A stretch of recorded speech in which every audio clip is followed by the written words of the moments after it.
Antes de iniciar el podcast de hoy, te invitamos a suscribirte a nuestro canal de YouTube para estar bien informado. youtube.com/artículo 66 NICA. Suscríbete y activa todas las notificaciones.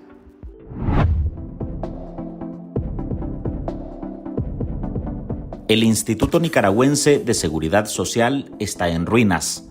Es la entidad a la que mes a mes cada asalariado le deposita sus cotizaciones con la esperanza de tener un fondo de vejez para no pasar hambre cuando ya no tenga opciones de trabajo. En 2013, los jubilados salieron a protestar exigiendo se garantizara su pago por los años laborados. Demandaban la pensión reducida, manifestaciones recordadas como Ocupains, las que fueron disueltas con violencia por el Estado, siempre usando grupos de choque del partido sandinista. El 22 de junio de ese año, turbas sandinistas, en conjunto con grupos encapuchados que se movilizaban en camiones de la alcaldía de Managua, tomaron por asalto en la madrugada a ancianos y jóvenes que permanecían en protestas en las inmediaciones de la sede central del INS en Managua. Los golpearon, los intimidaron y les robaron hasta sus vehículos. Al menos 8 carros desaparecieron, como que se los tragó la tierra. Uno de los vehículos robados, un Suzuki Celerio, pertenece al periodista y presentador de televisión Jorge Hurtado, que participó en el plantón para llevarle víveres a los ancianos. Ese hecho marcó el antecedente de una nueva edición en abril del 2018. El reclamo era el mismo. El INS está en crisis y quiere reducir las raquíticas pensiones de los adultos mayores, subir el costo a los trabajadores por cotización y a los empleadores aumentarles la cuota patronal. Otra vez, los abuelos se tomaron las calles y los jóvenes los respaldan ante la indignación de ver a la JS y policías golpeando a los ancianos. Esas protestas unieron a grupos del país entero y desencadenaron una brutal represión con un saldo de más de 350 víctimas mortales. ¡No a la reforma! ¡No a la reforma! No aceptamos que nos quiten el 5% porque eso ya lo pagamos. Por eso cotizamos con tiempo para no quedarnos como lo quiere dejar Ortega ahorita, robarnos lo que en derecho nos corresponde.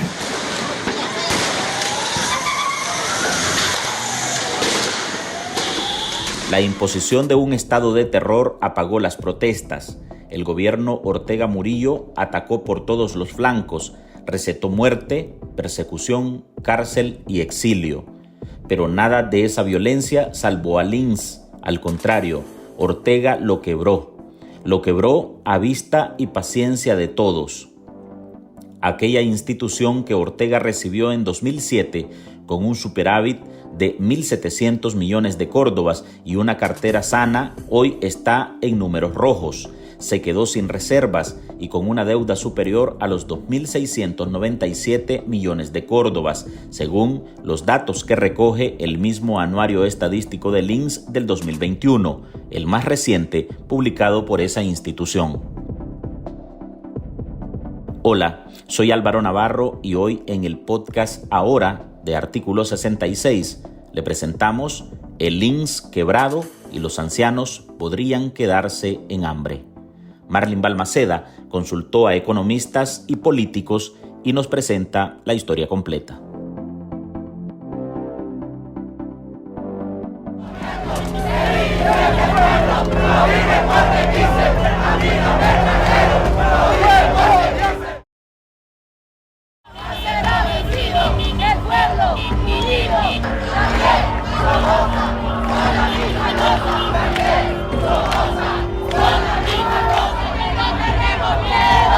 La Policía Nacional sigue reprimiendo a los manifestantes que vinieron a protestar por las reformas que recién aprobó el gobierno del presidente Daniel Ortega, la reforma al INS, en el que se le disminuye el 5% de la pensión a los jubilados, a los pensionados. La presión financiera de la seguridad social, la urgencia de darle respuesta al riesgo de una iliquidez que impidiera pagarle a la gente las pensiones, lo llevó a no esperar los plazos que pedía el sector empresarial para analizar la propuesta y presentar alternativas desde el punto de vista de ellos. A quien escuchamos es a Bayardo Arce, asesor económico de la presidencia de Nicaragua. Es una declaración del 24 de abril de 2018, en la que reconoció frente a las cámaras de Univisión que Daniel Ortega se había equivocado al intentar imponer unas reformas a la seguridad social en ese año. Arce, en entrevista con la periodista Patricia Yaniot, confesaba que el miedo del Ejecutivo era quedarse insolvente y verse de manos atadas para pagar las pensiones, fantasma que vuelve a cobrar vida tras la publicación del anuario estadístico del INS, correspondiente a 2021, que evidencia que la institución se quedó sin reservas, lo que dificultará que salde sus compromisos con los nicaragüenses, en especial con los adultos mayores. Nicaragua, realmente la quiebra del INS, que hay que decir que se entregó en superávit al gobierno de Ortega, se debe al primer factor, es que el crecimiento económico que Ortega tanto cacareó no se convirtió en mejores salarios. Entonces hay mucha gente que cotizó más que la que antes, pero con salarios mínimos. Y entonces esto indica que la calidad de vida del nicaragüense, al ser baja, al cotizar bajo, también afecta a quienes recibían las pensiones y a las finanzas del INS. Adicional a esto es el tema de que la mayor parte de la gente en Nicaragua está en economía informal. Esto también va en contra del tema cacareado de Ortega, que dice que el 94% de la población está empleado, pero lo que él no dice es que es apenas un 30% de la población la que tiene empleo formal y cotiza en la seguridad social. Esta es la explicación de Eliseo Núñez, abogado exiliado en Costa Rica y exdiputado liberal. En esos dos grandes escenarios resume en parte la quiebra del INS, y no es para menos. El documento divulgado por el mismo Instituto Nicaragüense de Seguridad Social refleja esos números rojos que dejan claro que desde el año pasado el INS estaría insolvente. Son 1.870 millones de córdobas que se pagan entre pensiones reducidas, pensiones por transferencia, pensiones en cajas móviles y pensiones en los centros de pago del INS el día de mañana. Según el anuario estadístico, para 2021 el INS acumulaba una deuda de 2.697 millones de córdobas, de la cual más del 90% corresponde a fondos destinados a vejez, invalidez o muerte. Pero ¿cómo se pudo llegar a alcanzar estos números si en 2007 la administración de Daniel Ortega recibió un INS con una cartera saneada? El economista Juan Sebastián Chamorro sabe las razones. Básicamente el problema con el INS es que es un sistema que le llaman de reparto, es decir, que los cotizantes activos son aquellos que mantienen las pensiones de curso. Cuando la población es relativamente joven, como fue el caso de Nicaragua, y todavía lo sigue siendo, aunque en menor medida, la cantidad de cotizantes activos es muy favorable para mantener a las pensiones en curso. Cuando comenzó el sistema eran aproximadamente entre 7 y 8 activos para cada pensionado. En este momento, por el cambio demográfico que ha habido en Nicaragua, lo que se le llama el bono demográfico, donde la población ha envejecido y continuará envejeciendo, esta proporción se movió de 7 a 4 cotizantes activos. El hecho de que es un sistema de reparto, el hecho de que ha sido utilizado como caja chica, la cantidad de deuda pública que ha habido, los actos de corrupción, los malos manejos, las malas cuentas, un control absoluto de la dictadura, el negocio de las medicinas, que también es un negocio donde están ellos ahí metidos, hacen que el sistema haya perdido las reservas financieras y que el sistema esté en aprieto. No recientemente, sino prácticamente desde que Ortega entró al poder. El déficit operacional, que es la diferencia entre ingresos y egresos del sistema, ha aumentado año con año después que entró Ortega, mientras que don Enrique lo dejó con un superávit operacional. Douglas Castro, economista y sociólogo nicaragüense refugiado en Colombia, asume este endeudamiento del INS a un incremento en los gastos de la institución en comparación con los ingresos de la misma. La insolvencia del INS estaría dejando en el aire a más de 800,000 afiliados, pero pese a esa crisis, una investigación de la prensa revela que la entidad no paró la contratación de nuevo personal, con salarios que superaban los 20,000 córdobas al mes. El INS contaba para 2021, el año negro para las finanzas de la Seguridad Social, con 3.960 trabajadores. El estado actual del Instituto Nicaragüense de Seguridad Social es el resultado de una variedad de factores que incluyen decisiones políticas, tendencias demográficas y condiciones económicas en general. Daniel Ortega pudo haber recibido un INS con una cartera saneada, y así fue en el 2007. Todos recordamos que las cuentas de esta institución eran bastante positivas para esa fecha, pero a lo largo de los años los gastos del INS han superado consistentemente a los ingresos, lo que han denunciado muchos especialistas en seguridad social en Nicaragua. Los estudios actuariales predijeron más o menos lo que estamos viendo actualmente. Ya varios decían que entre el 2019 y el 2024, lo que finalmente terminó ocurriendo en estos últimos años, sobre todo a partir del 2021, es que el INS iba a entrar en este problema. Además tenemos otros problemas, como dije al inicio, de tipo demográfico, que es el envejecimiento de la población.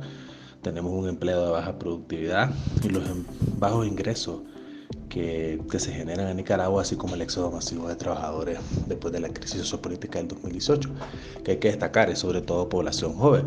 Todo esto ha llevado a una disminución de las cotizaciones y a un aumento del número, que sumado al aumento del número de pensionados, porque hay un envejecimiento de la población, ha agudizado la insolvencia del INS. Es decir, es una bomba de relojería lo que hemos estado viendo. Pues todos sabemos de que en determinado momento el INS puede colapsar, está colapsando, pero la política nacional, la dictadura, no ha hecho nada al respecto. Pausa, y al regresar le contamos si hay alguna posibilidad de rescatar al INS.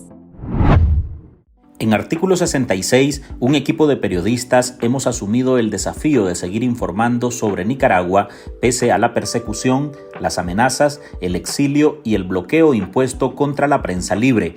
Mantener esta trinchera en defensa de las libertades públicas de todos los nicaragüenses es un compromiso que hemos asumido porque Nicaragua nos necesita. El desafío de financiar el periodismo que hacemos sigue vigente y siempre podés ayudarnos con una donación para garantizar la sostenibilidad de nuestra cobertura noticiosa, de las investigaciones que realizamos o la producción de este podcast. Tu contribución ayuda a mantener viva la llama de la libertad. No nos dejes solos. Unite a nuestro programa en articulo66.com/donar y contribuí con lo que te sea posible. Toda ayuda, sin importar el monto, es infinitamente vital para nosotros. Recordá articulo66.com/donar. Muchas gracias. Otro de los factores que afecta a esta escasez de fondos se basa en el aumento del trabajo informal y la decisión de decenas de ciudadanos de preferir un seguro facultativo, ya sea por la falta de empleo o la inestabilidad política y social que arrastra la nación. ¡A la represión! ¡Queremos la pensión! El anuario refleja que en la última década hubo un crecimiento de asegurados de 21.5%, pasando de 623.458 personas inscritas y cotizando en el INS en 2012 a 757.548 en 2021, porcentaje que especialistas ven insuficiente, a lo que se le suma la latente corrupción. ¿Por qué no buscan un banco, doctor? ¿Por qué los fondos del seguro? Porque los fondos del seguro están ahí y son bien más fáciles de conseguir que los del banco. Los bancos son los que le financian a la gente que compra los apartamentos. El otro factor es el factor de la corrupción, de las malas inversiones que se hicieron, de las inversiones corruptas que también se hicieron. Esto es algo que definitivamente golpeó las finanzas del INS, pero el golpe principal proviene de la primera parte, de esos salarios bajos y de la poca gente cotizando en el INSS. La falta de liquidez ha llegado a tal punto que en diciembre de 2020 la administración Ortega Murillo tuvo que echar mano de 2.084.6 millones de córdobas de un préstamo que le otorgó el Fondo Monetario Internacional para inyectárselo al INSS, que no tenía dinero ni para operar ni para el pago de pensiones.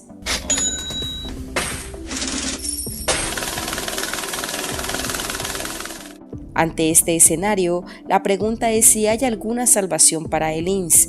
Especialistas adelantan que para mantenerlo con vida se tendría que traspasar dinero vía presupuesto a la entidad, lo que al menos le permitiría continuar operando. Lo primero que debe haber naturalmente es el reconocimiento de la deuda pública del Estado de Nicaragua al INSS y trasladarle esos recursos para poder reconstituir las reservas técnicas, pero obviamente el hoyo es mucho más grande que eso. Se necesita una reforma profunda de la seguridad social, aunque está bastante difícil hacerla con una dictadura tan impopular. Recordemos que el estallido precisamente empezó por esto, pues porque efectivamente sí hay que tomar decisiones bastante duras, como el aumento de la cotización laboral, patronal, el tema de la edad de la jubilación, un sinnúmero de ese tipo de medidas. Yo creo que se van a tener que tomar en el futuro, a menos pues de que el país entre en una senda de crecimiento, que haya una gran cooperación hacia Nicaragua, pero con dictadores eso es difícil, e inclusive en una transición democrática va a ser difícil hacerlo. Sin embargo, hay un sinnúmero de pasos que no se están haciendo, como por ejemplo lo que decía al inicio, el mejorar la transparencia, la rendición de cuentas, la responsabilidad de los gestión del fondo del INSS. Eso ayudaría a paliar esta crisis que ya está, pues que está a la vista. ¿Cómo podés salvar el INSS? Básicamente se tiene que cambiar la matriz económica del país para que haya salarios mejores, no por una negociación de salario mínimo, no es eso, sino que cuando vos lográs que el país produzca cosas de mayor valor agregado, es decir, viajar desde donde estamos hoy, en que la mayor parte de nuestra producción es materias primas, a productos que tengan valor agregado, también va a haber mejores salarios. Tenés que aumentar el empleo formal y definitivamente eso va a ayudar a salvar las finanzas del Instituto de Seguridad Social. Lo que podés hacer en el inmediato es tratar de financiar el déficit vía el presupuesto de la República. Sin embargo, esto tiene límites. Lo que hay que cambiar es la matriz económica del país. Y Ortega ha sido incapaz en todos los años que tiene de gobierno de cambiar la matriz productiva del país. Prueba de que no la ha podido cambiar es que el principal rubro de exportación después del oro es el ganado, que significa una explotación de recursos naturales sin misericordia y que no requiere de gente que esté empleada en con seguridad social, de empleo formal, sino que requiere simplemente de gente mal pagada en la finca ganadera. Entonces, esta mezcla de cosas tiene que cambiarse y Ortega no es capaz de cambiarla, no fue capaz de cambiarla en los 20 años que tiene y no va a ser capaz de cambiarla ahorita. En Nicaragua, la ciudadanía que cumpla los 60 años y haya cotizado entre 250 y 749 semanas recibe como techo máximo un monto que roza los $100 al mes.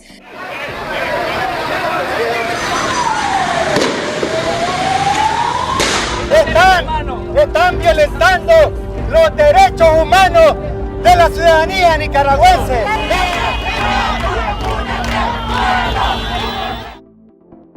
Tras la protesta de 2018, 10 meses después y todavía en crisis, en febrero de 2019, el caudillo sandinista aprobó por decreto un paquete de reformas en el que se impuso que los trabajadores deberían pagar 7% de su salario en concepto de seguridad social, mientras las empresas por cada colaborador tendrían que asumir el 22.5%, un incremento del 1%. Mientras esta crisis financiera se agudiza, el gobierno de Ortega guarda silencio. Han pasado 6 años en las calles exigiendo su pensión reducida de vejez. ¡Nosotros por ellos! ¡No a la represión! ¡Queremos la pensión! Hasta aquí llegamos con esta edición de nuestro podcast Ahora de este lunes. Este episodio lo dirigió Marlin Balmaceda. Recuerde que seguimos haciendo periodismo, contando historias e investigando al poder. Usted puede sumar esfuerzos con nosotros. Su donación es esencial para sostenernos.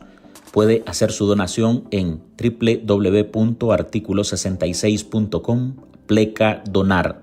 Soy Álvaro Navarro. Nos escuchamos en la próxima.